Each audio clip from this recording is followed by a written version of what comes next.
Again, this is the Bridging the Generation podcast. I'm your host, Malak Arif, man. We are the movement and the voice of underground hip hop. Today, I have a very, very, very special guest, man. One of the most underrated producers in underground hip hop. We got my man, Nicholas Craven, man. How's it going, brother? I'm good, man. How you doing? Man, I'm doing excellent, man. I'm glad I got you here to chop it up, man. I got so much to talk about, man. Been really looking forward to this one right here, man. I've been really following your traction for the past, I say for the better half about the past 3 years, man. And I'm really loving what I'm hearing, man. Thank you, man. No problem, man. No problem. I want to just get to the beginning, man.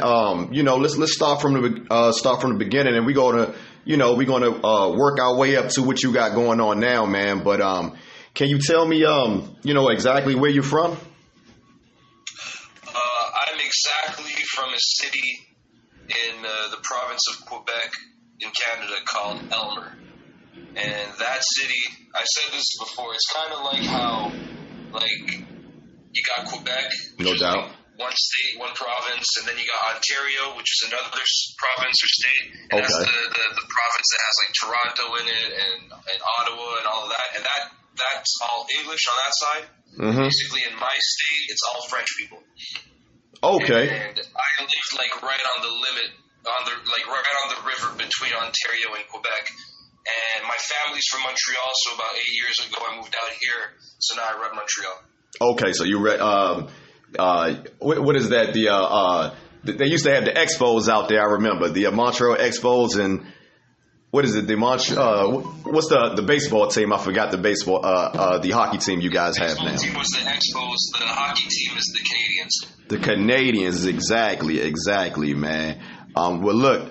Again, man, I definitely had to ask that, man, because a lot of people may not know that, may not know that about you. But look, let's keep it moving, man. Again, how did you get? I wanted to ask you this, man. When we talked earlier, man, how did you get the name Wes Craven, man? Were you like a horror movie fan, or No, that's my real name. My real name's Nicholas Craven. Born and raised. Wow, because I'm thinking like Wes Craven, like exactly. That's what Rand was thinking too. That's why he went with the horror movie themes for the tapes. But no, that's my real name. Exactly, and that's what I was about to allude to. I was going to get into that later when we talk about that connection, man. But I wanted to ask you that, man. I thought it would be kind of odd, man. But I appreciate you answering that for me, man. So hey, so how did you first get started off in hip hop, man? Because I read something online that said that you was initially like a fan of like punk rock. You was into Jimi Hendrix. What made you get into hip hop? Basically, it was natural. I've always been into music. No doubt. I did piano from 6 years old to 12 years old. Then from 9 years old to 13, I played guitar. And when I first started listening to music, I would listen to what my dad would play. So Jimi Hendrix, B.B. King, right, Black Sabbath, Led Zeppelin, Pink Floyd, that type of stuff. Okay. Tracy Chapman, The Doors. And a whole bunch of stuff, mainly rock, though. Right, man. And meanwhile, I'm younger than a lot of people in the movement that I work in right now. I'm 27.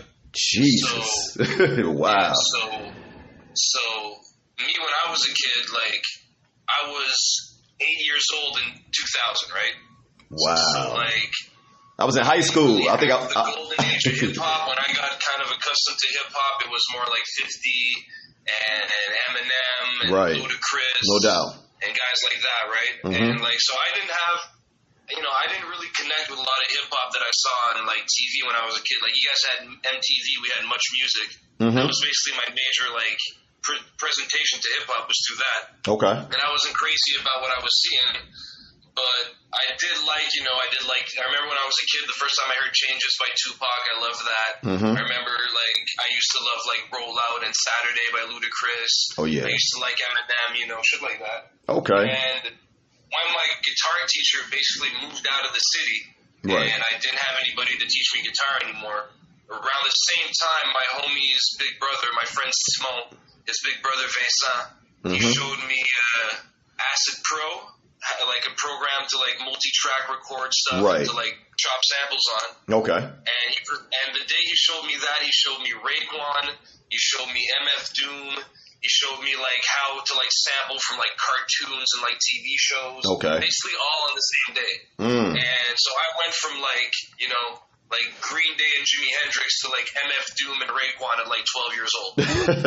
Wow, that's interesting, man. Just like that, huh? So, yeah, basically, because like I remember just going down in the basement of my friend's house, and we would hear his big brother and his friends do music. Right. And it would be all these like flute instruments and like violins and all of this shit. And I was like, how are you getting all these like instruments? Where are you getting these musicians? Okay. And he basically told me, no, that's sampling. Like I'm getting that off of records. Wow. And I was like, oh shit, okay. So like right there, like, you know, I was young and you know, you wouldn't think that that's how you made hip hop, listening to In the Club and shit like that. You know?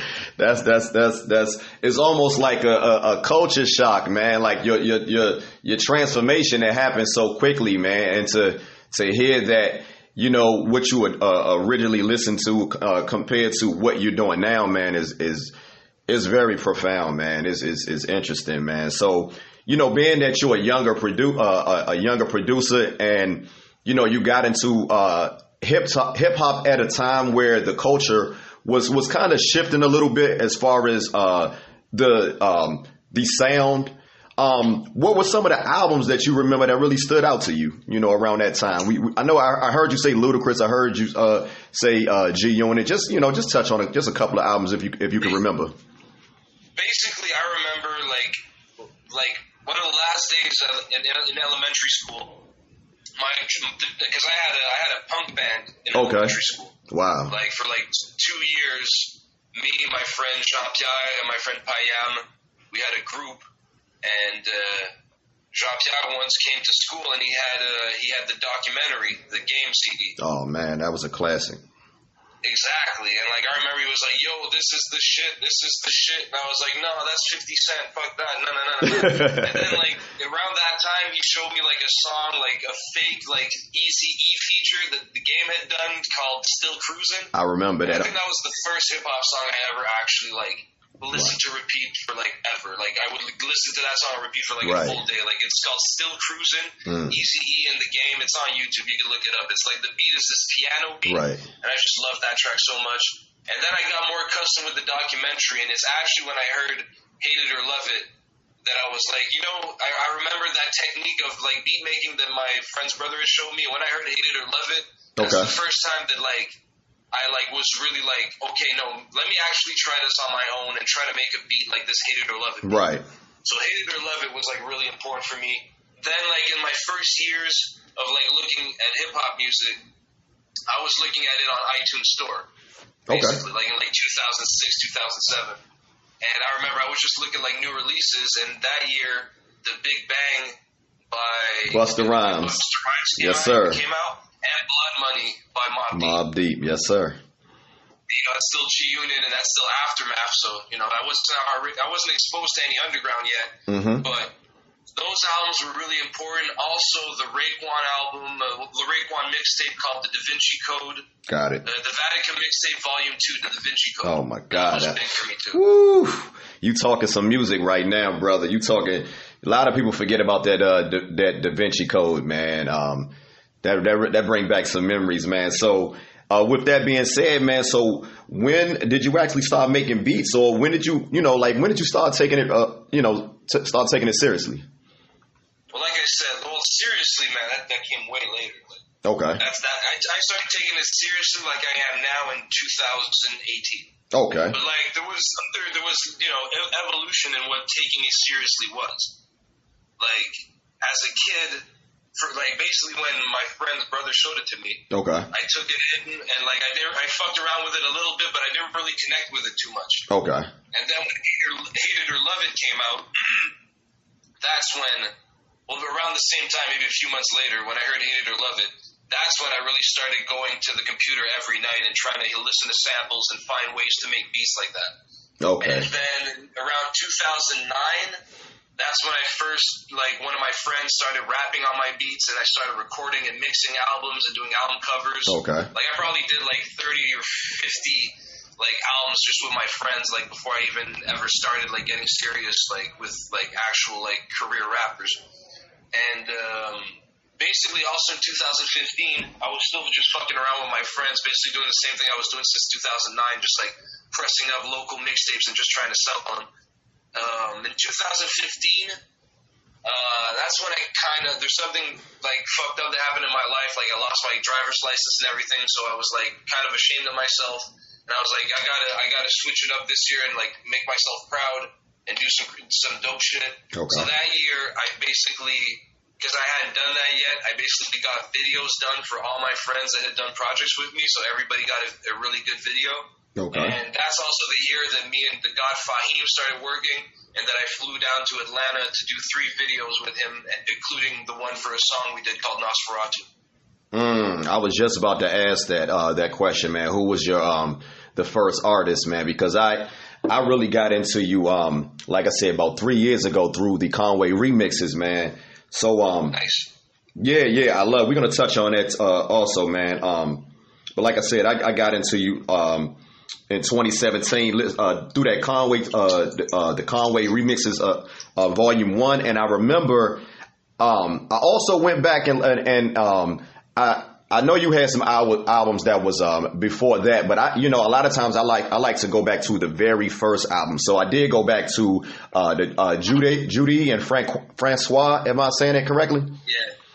And Francois. Okay. Just make sure I'm pronouncing it correctly, man. I remember that you had a track on there with Rock Marcy, man, and I really, like I said, man, it was an instrumental album. But how was it, like linking up with Rock Marcy, like, around that time? Because this was around the time, like he was starting to bubble around that time, Basically, like, that's like 2014. I did that during the summer. Yes, sir. That's a remix. That's not an actual collaboration with Rock.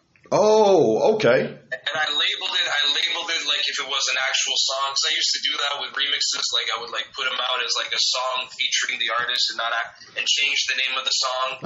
But no, that's actually a remix of I think Boss Material, the song with Hus Kingpin. Okay. Yeah. Or Warm Hennessy. I forget. I had no idea. Warm Hennessy, that came out, I believe, like 2 years ago. I remember that. That's the EP, Warm Hennessy. Yeah, that was a repress of some stuff he had put out in like 2012, 2013.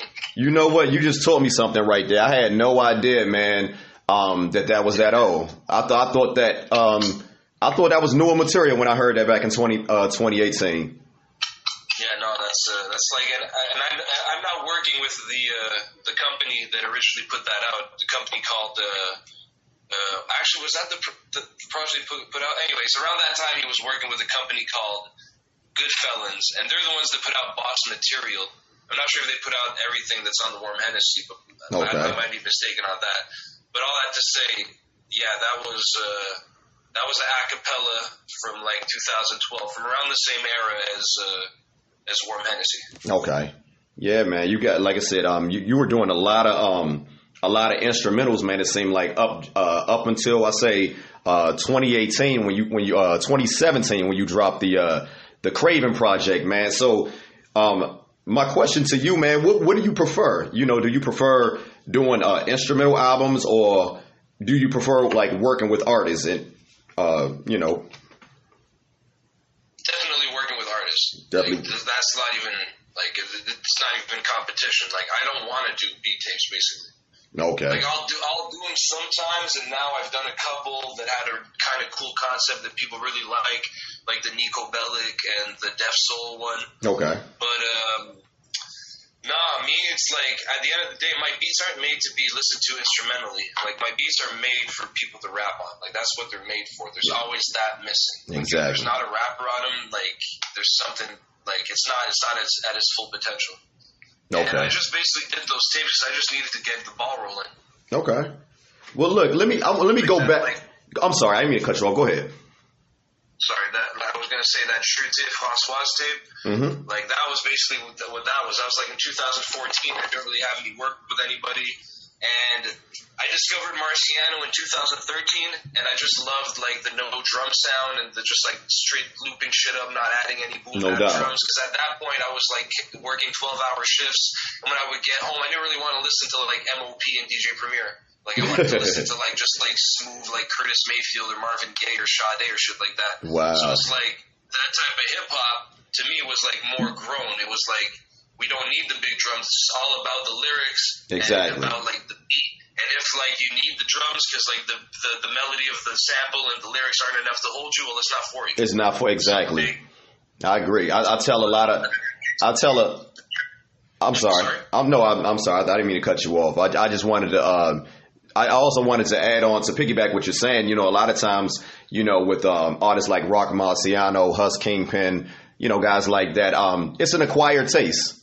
You know, it's like it's not for everybody. You know, minimalistic drums is not for everybody. You know, but you gotta. Exactly, but it was for me. So when I heard it, to me, José François was like my first venture into making a project with that sound. Okay.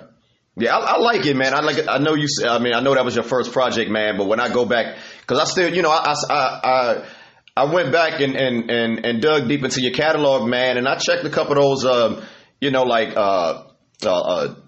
you know, you got this one, Kagmusha. Yeah, I like it. I like what I'm hearing, man. I mean, I can see the progression from where you were at to where you are now, man. I definitely see your appreciation for the culture and your ear for music, man. But I wanna go back a little bit, man. Like, I wanted to ask you, like, you know, being that you from Montreal, man, like, how was it growing up? Like growing up in Montreal, and how was the hip hop scene in Montreal? Or, you know, around the time that you was when you were younger.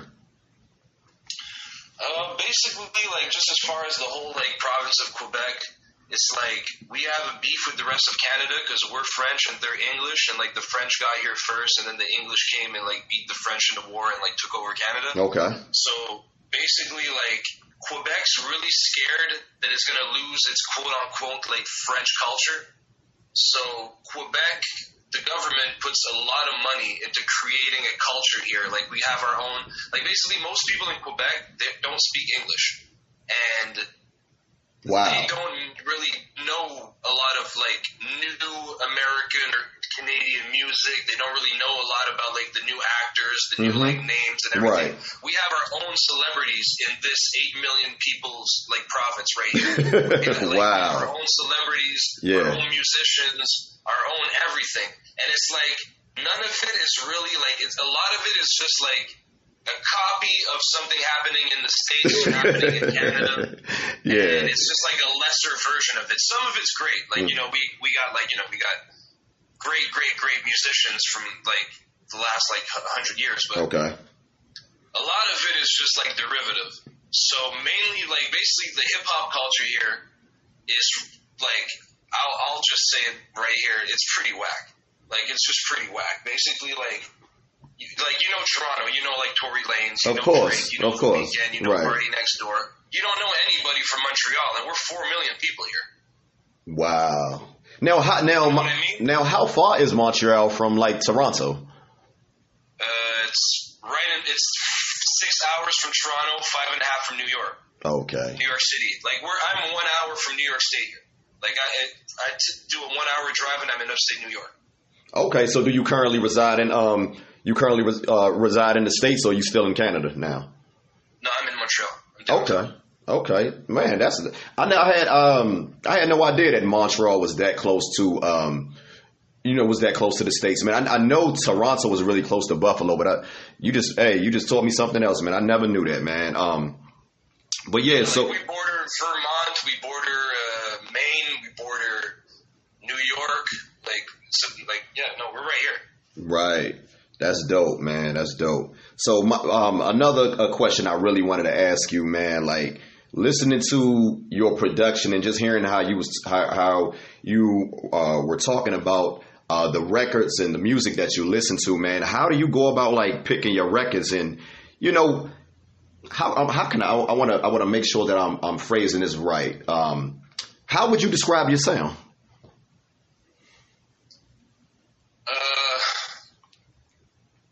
I don't know, because like honestly, the easiest way for me to say it, and I won't ever put that down on paper or anything, but just like between me and you, let's just call it rock marciano type beats. I love it, man. Hey, say no more. At the end of the day, I do think that like I do have my own little thing going, and like Rock respects it. Like Rock, like he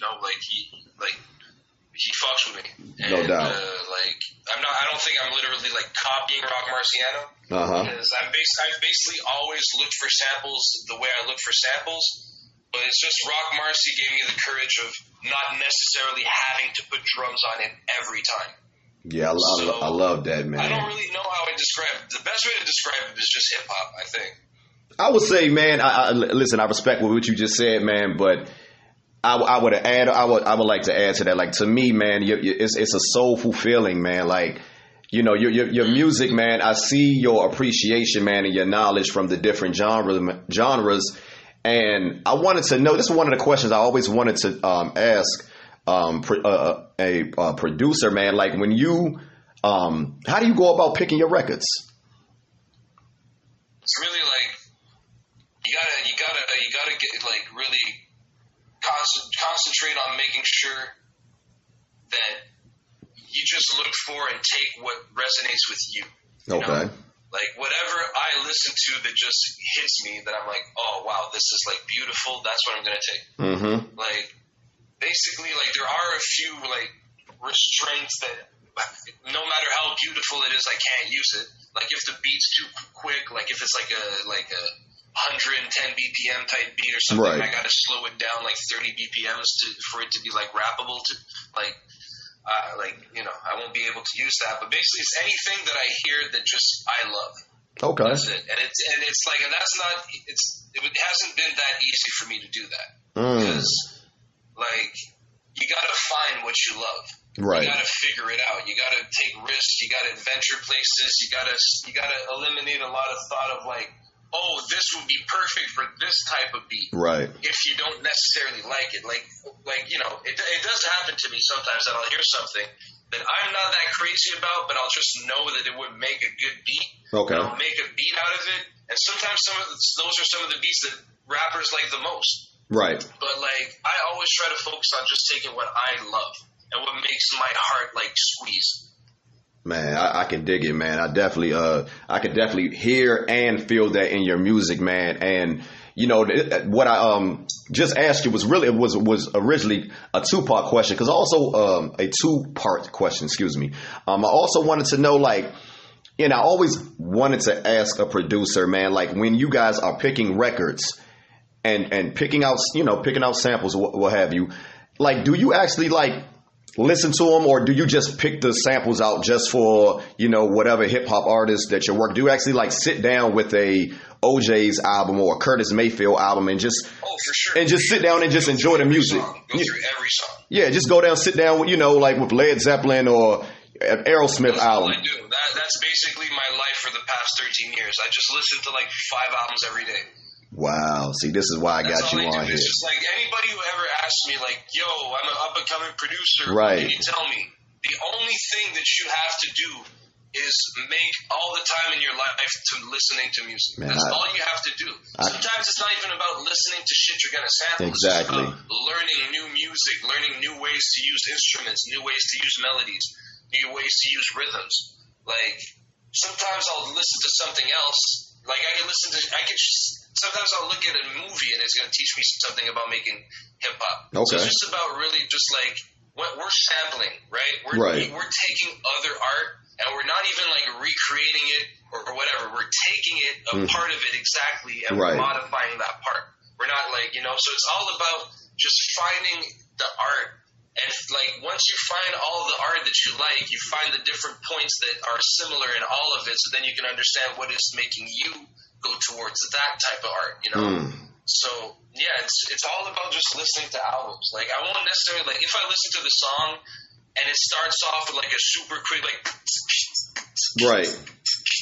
super quick, like, disco type BPM, and then I'll probably scroll through it to see if there's any like break in the beat or any slowdown or anything. Okay. And like if I don't find anything, then it's on to the next song. Right. But if the next song's a slow jam, I'm listening to every part of that song. I'm listening to the song in its entirety. Then I'm going back and listening to the parts I liked.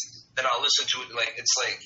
You have to listen, like, and people will also just take the intro off a sample and not look deeper into the song and what else is coming.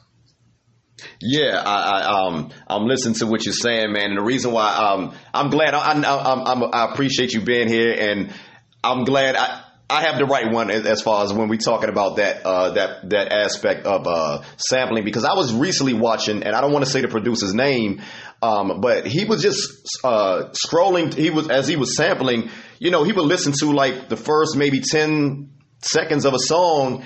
And a lot of these were great, legendary albums. I'm talking about Graham Central Station, Loggins and Messina. And he just kept on going. And I'm like, bruh, those are some great records, man. You gotta, and he's a big, well-known mainstream producer. So that's one of the reasons why I wanted to ask you that, because I always wanted to know, even from you to DJ Premier, like, do you guys ever just sit down? But you gave me a great response, man. I appreciate you breaking that down for me, brother. Also wanted to ask you, as far as like the records, and who you think has a better selection? The U.S. or Canada? When you're going crate digging. That's. I think you know the answer. Yeah, I just thought about that. What do you mean? What do you mean? You mean like when you're going, like a lot of times. Which country has the best stores to dig, or which country has the best music that came out of it? No. Stores, like digging. Like we're talking. Right now. I'm still on records and sampling and making music, not the scene. You know what I'm saying? Like. It might be better in Canada then. See. To me, it's like. The States is where hip hop lives, so like everybody in every city in the States is a guy doing what I do. Mm-hmm. And like there's not as many in Montreal. So you'll say, or in Canada in general. So I feel like a lot of the record stores have a lot of untouched stuff. I was just about to say that because I was listening to I was watching a video where it was Ninth Wonder and Crisis. They were talking about crate digging, and they were saying China is one of the best places to go crate digging, man. No, it's untouched. Exactly.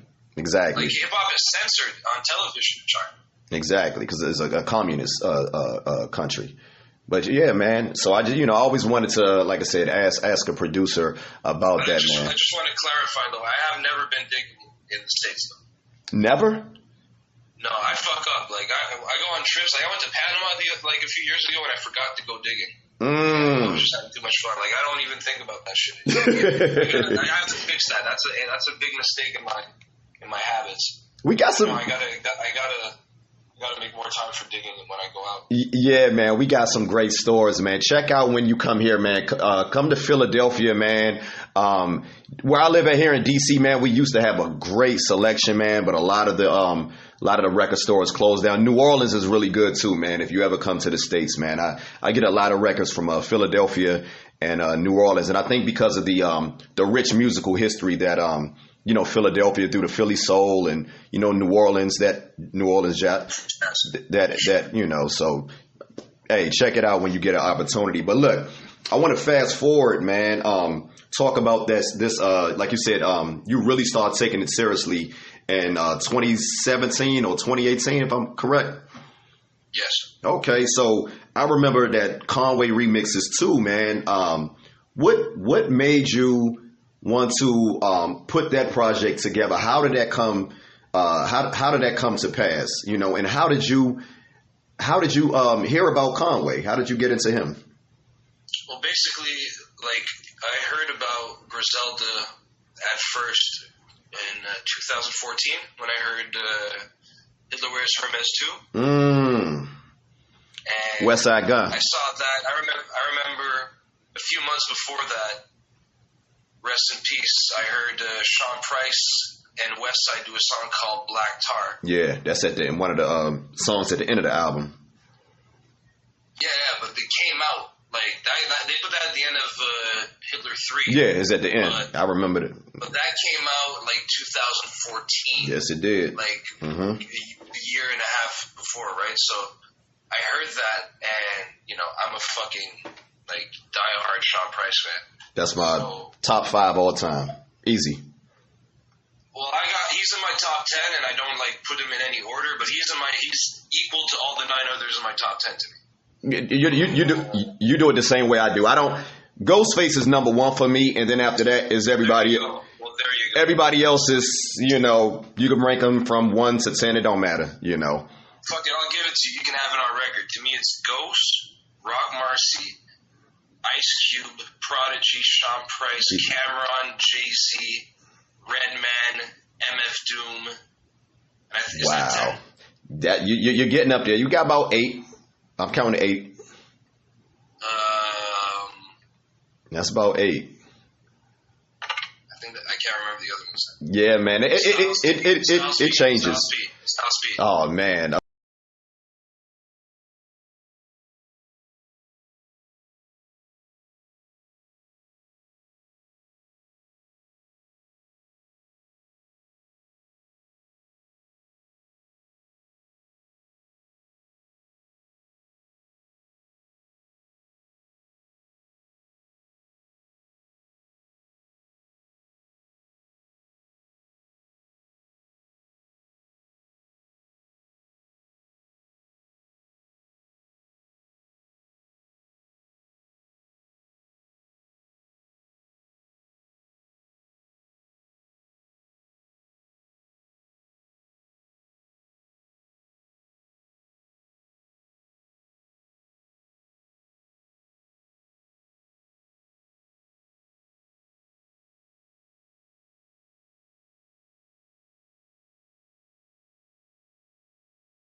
So we got we're gonna have Derringer, Alchemist, and I'm gonna say Harry Fraud. Who would you start? Who would you bench? Who would you cut? Start Al, bench Derringer, cut Harry Fraud. And that wow, in that order. Okay. Shout out to Harry Fraud. Playing in the Wind is like one of my favorite beats ever. The French Montana song. Yes, I love. Yeah, man. Harry Fraud is he's easily in my top 5 today of my current producers today, man. Easily. I love a lot of the stuff that he does, man. So, all right, we're gonna do it one more time. Now, check this out. Now, as far as I gave you those current producers. Now, start, bench, or cut. We got RZA, DJ Premier, and I'm going to say P-Rock. Okay, well, it's start, Premier, bench, RZA, cut P-Rock for sure. But like you're making me cut P-Rock. That's kind of like in that, because Premier's the best and RZA's right there after. So that's a tough one, like, man. I don't know, like P-Rock, like I love him, but like is P-Rock better than Dr. Dre? Like, you got to compare him to those type of names. I mean, are you asking me? Because I can. you might be asking the wrong person. Because I'll say yeah. Yeah, I don't really care much for like a lot of Dr. Dre's recent music. Like when I look at a producer, I look at their body of work throughout the years, and Dre to me is a legend. Let's make no mistake about it. But I don't continue to enjoy his music when he releases something, which is rarely. But I love the album that Pete Rock did with Smoke DZA. I like the album that he did with Flea Lord, even those weren't some of his best beats. But I don't have a strong argument. Let's make that clear. Also, I don't have a strong argument, but my personal preference is I like Pete Rock. You know. I hear you, but the only thing I'll say to that is Mecca and the Soul Brother and Classic. Soul Brother #1. Those are not close to Doggy Style. No, they're not.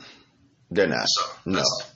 yeah. I can't. Like I said, I don't have a strong argument. It's just personal. It's just personal preference, man. So look. I said Soul Brother #1. I meant Soul Survivor. Soul Survivor. There you go. That's the P Rock solo album. Soul That's Survivor. what I'm saying. Like whatever best P Rock album you can come up with, they don't touch the Chronic. They don't touch the DOCs. No one can do it better. Oh man, you know your Straight stuff. Compton. They don't touch the Chronic. Yeah. They probably don't even touch 2001 if you want to get real. Like nah. I love P Rock. Like I love him. Like you in my style, if you look at Premier, RZA, Dr. Dre, and P Rock, right. My style is the closest to P Rock. Right. That's why I'm surprised that you said Dr. Dre. Like, you really threw me for a loop, man. I respect it because I respect Dr. Dre, but I would have thought that you would probably lean it a little bit more towards, P Rock, man. But, that's interesting. Dre's Dre, man. He is. I know, man. I know. Dre's a legend, man. Ain't no arguing that, man. But look, so we gonna keep it moving, man. Like I said, how on your first album, man, you got all 3 members of Griselda, man. You got Benny, you got Conway, you got Westside Gunn.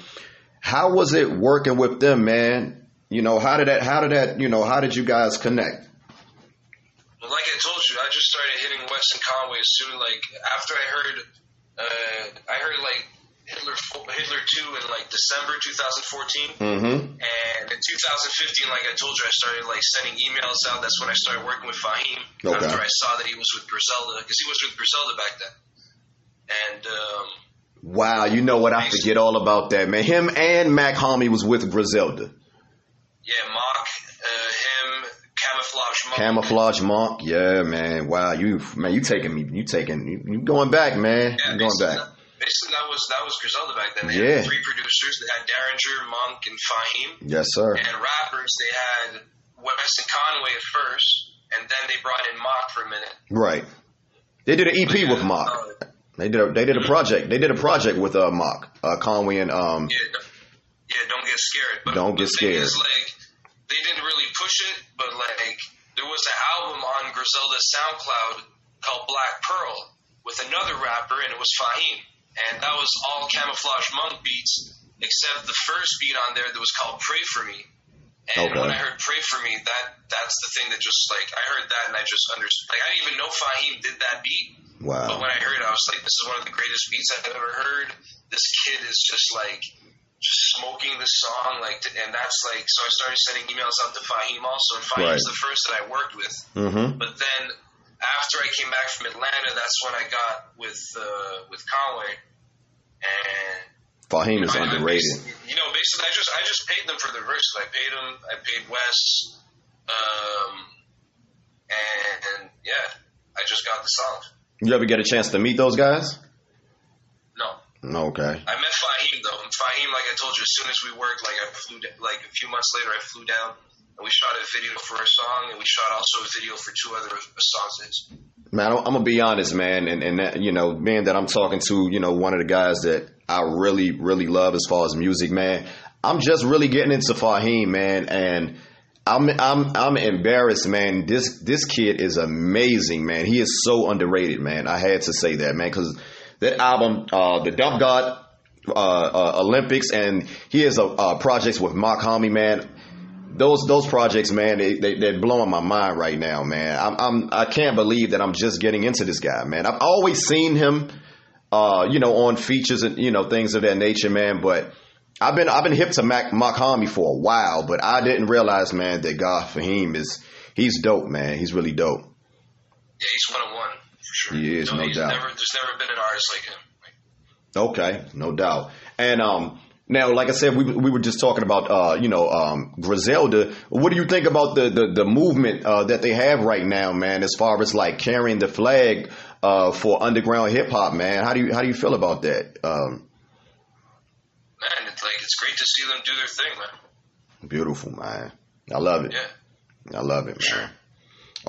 Okay. I also meant to I wanted to ask you this earlier, man, but you kind of touched on it a little bit. But what type of equipment you use? And I know you mentioned your first piece of equipment. What exactly was that? What do you currently use, and what did you previously use when you initially got started? I hope that's not too much. I'm asking too much. Acid Pro was the software I remember made that. by Sony, and that's what I used to use. And then in 2010, I got a Mac, an iMac, and I switched to Ableton. And now I've been on Ableton on Apple since like 2010, basically. That's all I use. Like, I just work it on the computer. I have like my turntable, my Stanton. Right. It's like a T20, I think, and I got a Stanton mixer, T60, I think it's called, or something. Okay. M60, and I got a 2i4 Focusrite sound card. Okay. That's all, though. I don't really use an MPC or anything like that. I chop everything on the sequencer on Ableton. No doubt. With just like copy, paste, and cut. No doubt. So how long it normally take for you to make, for you to make a beat? Quick. It's quick. I'm like fucking. You're pro at this shit. Yeah, surgical. You surgical in the lab. I get it. I definitely hear it, man. So, would you consider yourself like, and I'm not even, I ask this to all producers, man, but to you, I really do not even need to ask this question, man. So I'm going to just say, what do you think about a lot of these beat makers calling themselves producers, man? Or do you really feel like, is that like the term beat maker, do you feel like it has a negative connotation now that the technology is so advanced now, compared to, what it was 20 years ago? Man, it's whatever the client needs, really. If like I'm a producer on some shit, I'm just a beat maker on some other shit. Okay. Like, some other shit is produced by somebody else, but like I made the beat, No doubt. I can respect that. Albums, like, I produced like the Ito album, the Valentino Rizzuto, like I produced that. I produced my Craven albums. I produce, all that stuff. Like with Fahim, Fahim produced really the Dub Olympics tape. Like, I sent him some beats, and he picked the beats, and he put the tape together, chose the names of the songs and everything like that. So he like kind of produced that album, even though I made like 3 beats on it, and it's like a collab album. And even in a way, like Ransom on these last 3 director's cut, Hey, we're gonna talk about that whole. Hey, hold that thought, man. We gonna talk about that, man. I hope you got a little time. I hope we on 45 minutes, man. But I definitely want to, like I said, I want you to tell your story, man. And forgive me, man, but I love your body of work, man, and I want to talk about it, and I want people to be knowledgeable of your body. I know it's so easy. You can type in the Discog or whatever, man, but we definitely going to get into that. So, before we get into that, man, how was it working? Like you mentioned, the Valencia and Rizzuto album with Ito, man. He is one of my favorite MCs right now out of Rochester, New York, man. How was it working with him on that album, man? Because I love it. I love it. I was smooth, man. We did that. Like, it took us about a few months, put that together, and it was just easy, man. Like, he's just a really cool guy, just down to earth. Just like I said, like that's another tape that I never met Ito. Like I've never met him. But that was all done through emails, and it was just smooth, man. Ito's just a good, real guy. Okay, so a lot of times, when you say you I'm hearing you saying some of these guys you never met. Do you actually talk to them on the phone, or Yeah, for sure. But actually, I talked on the phone to Marciano, to Rand, to Lowe, and shit like that. I don't even think me and Ito actually ever talked on the phone, to be completely honest. Wow, man. Yeah, and me and Rand, when we did Scene 1 and Scene 2, we did those 2 albums without ever talking voice to voice. All through text. That's crazy, man. You would never think, man. Since Scene 2, me and Rand have been talking more. Okay. Now we're talking, but it was all just it was just we know our roles, right. We should, that's why it works with these people. It's just we both share the vision. They know what they want, and you know how to give it to them. Yeah, it's just everybody just keeps it professional and just plays the role to the best of their capacities, and it's beautiful, man. It's just rewarding work. Man, I love to hear that, man, because when I hear that from a producer such as yourself, man, I know that I'm going to continue to be getting great music, man. And, that brings me to my next question, man, being that, you're part of the underground hip hop genre, man. I hate to even use that term, man, because honestly, man, that's what I'm trying to be the voice of this culture, man, as far as underground hip hop.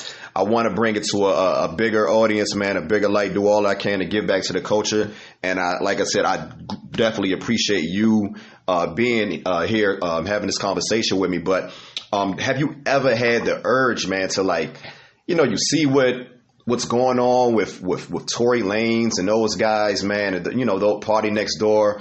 Have you ever had the urge to man, maybe I should, I don't know, man, maybe I should just switch it up a little bit, man? Have you?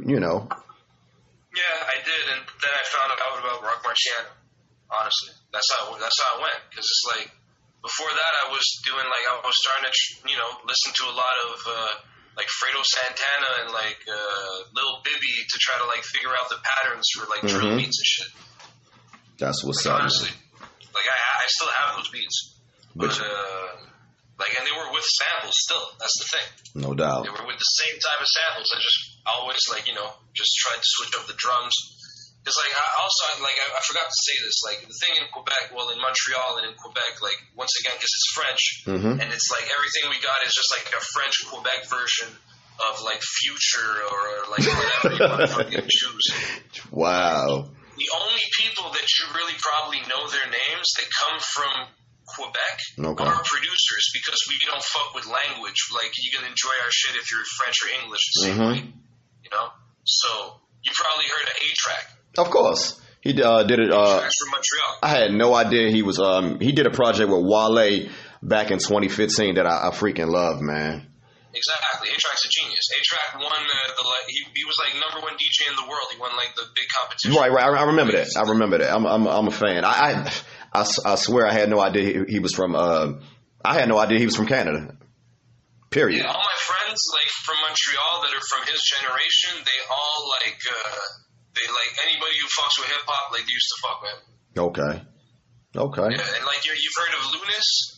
Now, I haven't heard of him. Lunis is part of a group called, oh man, what's the fucking name? I don't listen to, like, because a lot of these guys, like, they do more up-tempo dance type of stuff. Right. Let me just not fuck this up. Let me just.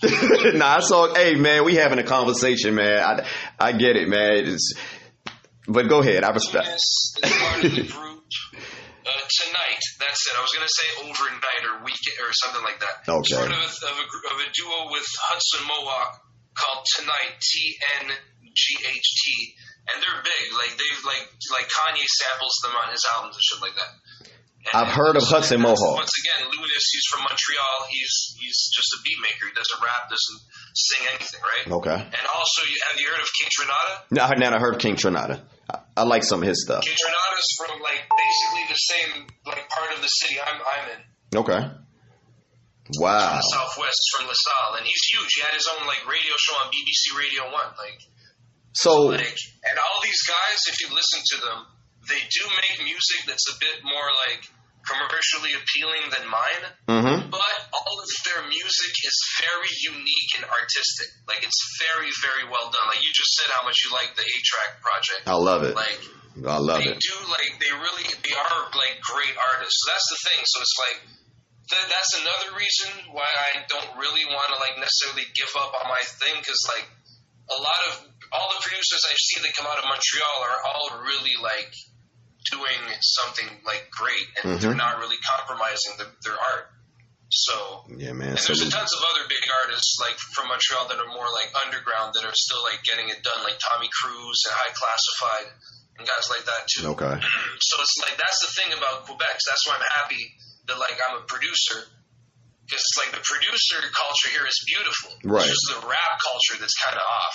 Kind of trash. Yeah, for a lack. But like we do have some dope shit. Like shout out to like White Nut and people like that. Like we do have some good people. It's just like what's commercial and what sells here is like so bad. It's just like you look at what like sells and is commercial in the States, the bad side of it, and just imagine that even worse, like a derivative version of that. Okay, so what I mean, being that you know the music scene in Montreal is pretty stale, what do you think about the music scene in Toronto, man? Because I'm really now this is a 2-part question. Let's be clear. The music scene in Montreal is amazing. I'm talking about the rap scene. The hip hop. Let's be clear. You're right. I stand corrected. I apologize. Even the hip hop scene is kind of beautiful. We are one of the greatest cities for graffiti. Okay, I stand corrected. Hip-hop, like, we got it down, but it's the rapping aspect and also breakdance. We got great breakdance and shit too. But rapping is like, and I'm not, and like, once again, like if you can find a dude on the street in Montreal that's a great fucking amazing rapper. No doubt. But it's like the commercial guys are just so bad. It's just so bad. And also there is absolutely no push for English rap.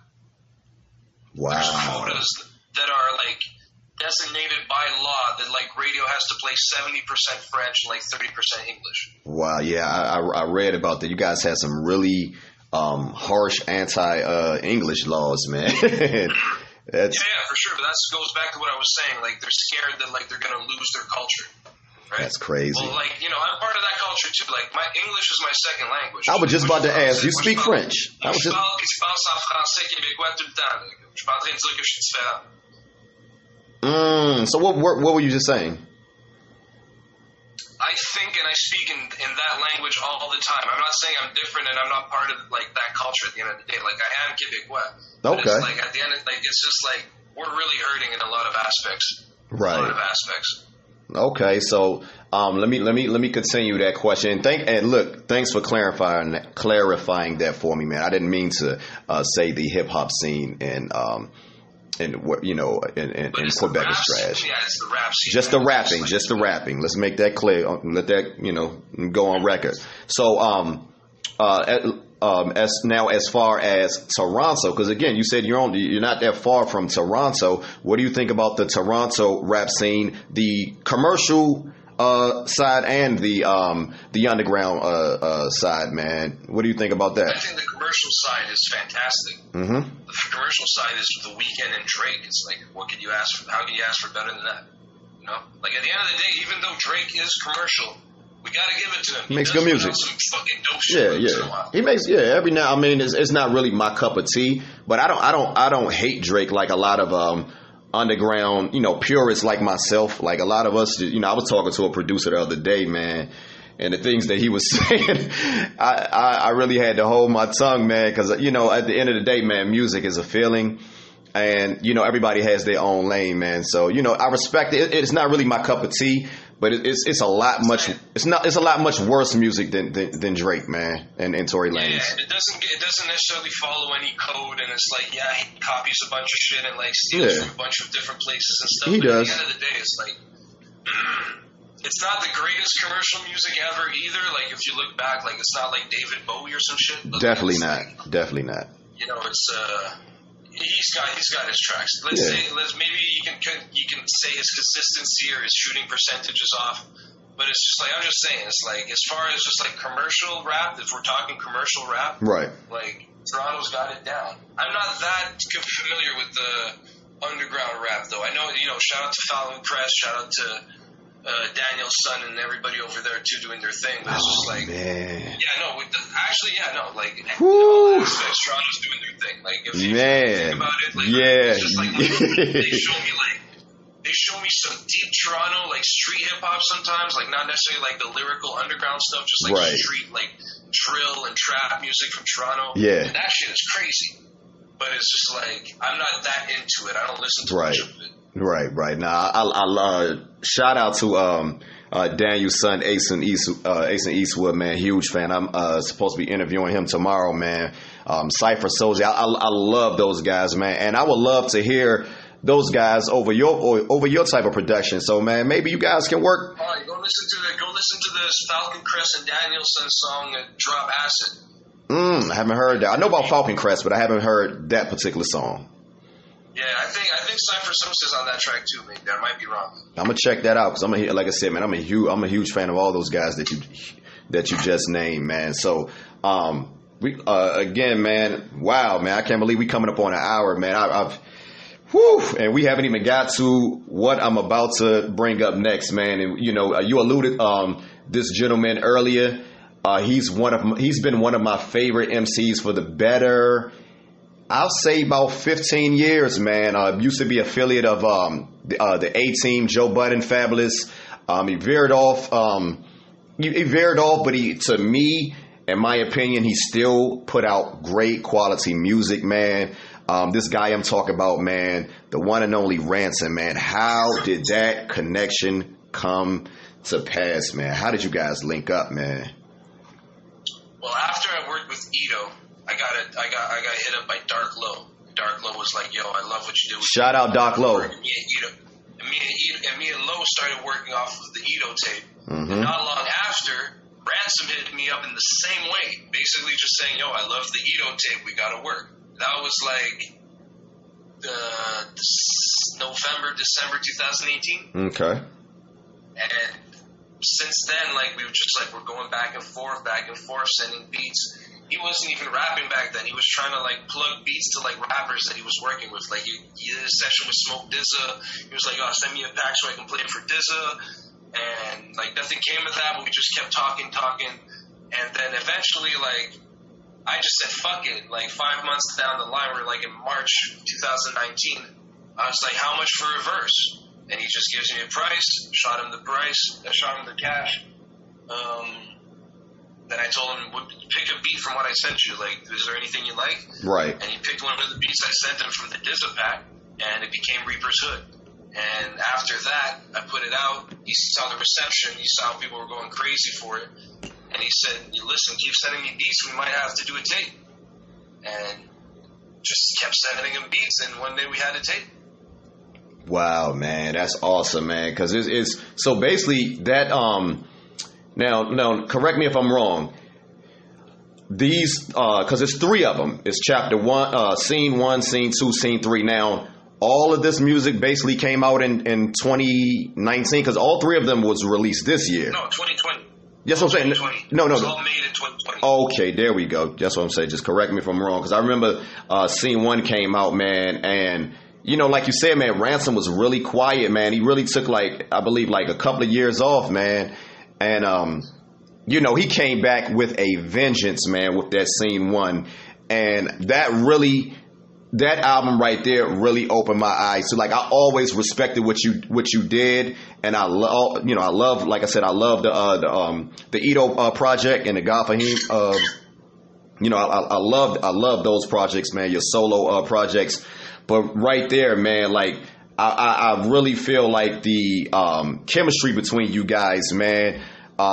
How's the reception, man? How's the reception how do you feel about the reception that you guys been getting as far as Scene 1, Scene 2, and Scene 3, man? Well, I believe it's my like best body of work for sure. And that's what people have been telling me. People have just been going crazy, and basically my whole life changed basically since I put that shit up. Yeah, man. Joe Budden gave you guys a shout out, man. My business is booming. Like, I'm doing great now. Man, that's awesome to hear, man. Like I said, man, that Scene 3, the last one came out back in August. Man, I think I a partner of mine, shout out my boy Mike MacMan. He told me that he's played that album about 10 times, man, like in a row when it dropped. He said that is odd. In his opinion, he said that's the best album that was released this year, man. And you know, when someone says something like that, you know, me being the type of person I listen to a lot of music, man, it was hard to really argue with him, man. It was really hard to argue with him, man. Like, you guys really, yeah, man. Yeah. I got to give you your flowers on that one right there, man. You know, like, I feel like the reception, man, has been beautiful, man. And you guys, you know, you guys have anything else coming up together? Or, you know, you don't have to give me no dates, no names, or nothing like that. But you guys still working together? Deleted Scenes coming soon. Jeez, whoo! It's like, come on, man. Come on. Weeks. Wow, you heard it here first, man. You heard it here first. Bridging the Generations podcast, man. Hey, Nicholas Craven, man. I really appreciate you chopping it up with me, man. And I can, like I said, man, I can talk to you for another hour, man. But before we about to wrap it up, man, what do you think about the current, what do you think about the current state of underground hip hop, man? And where do you, feel your place is at as far as the state of underground hip hop, man? Because I'm loving what you're doing, man, and I hear nothing but great things about you, man. I'll just say that, like, right now the state of the hip hop is probably in one of the best places it's ever been. And to me, and I've been die happy after these Ransom tapes, honestly. Like I've done a lot of good, like, music that I was very proud of. No doubt. But no doubt. When Ransom just came out with the way he came out with this and what he did to these tapes, it's just I'm happy. Man. I can't ask for more than this, really.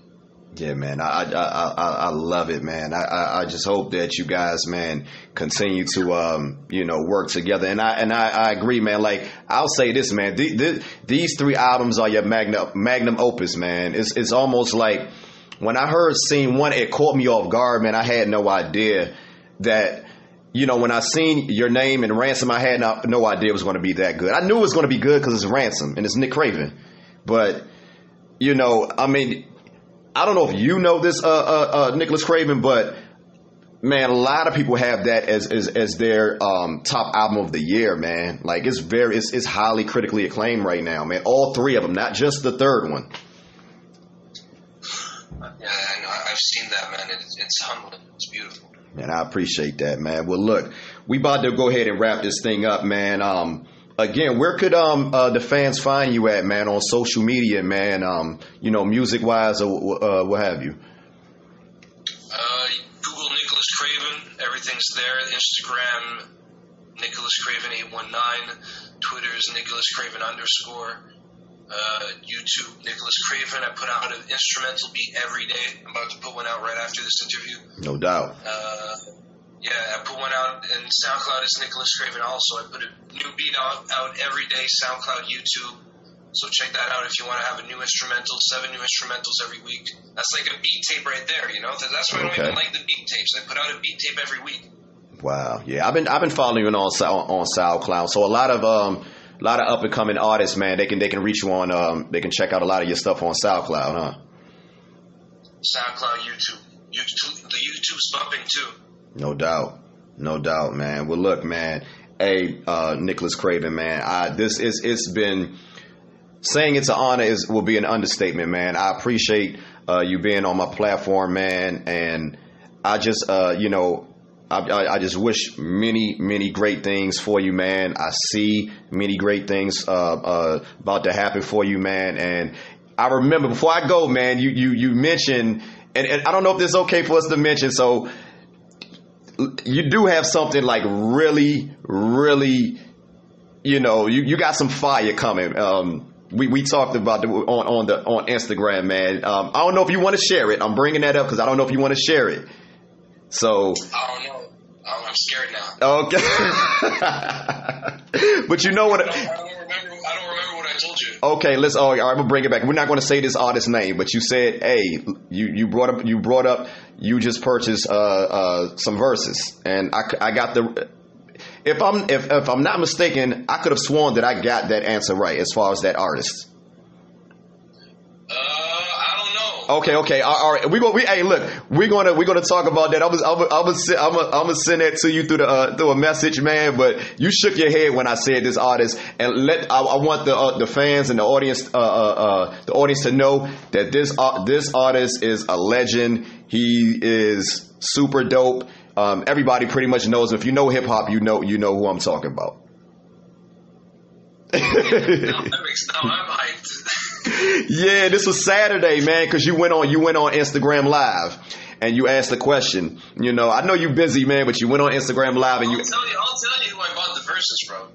Go ahead. No, actually, no. I'll tell you. Yeah. Okay, yeah. No, that's okay, man. That's all right, man. I really wanted to say it, but you know, at the end of the day, man, we know you out here cooking, you out here working, man, and I from my mouth to your ears, man.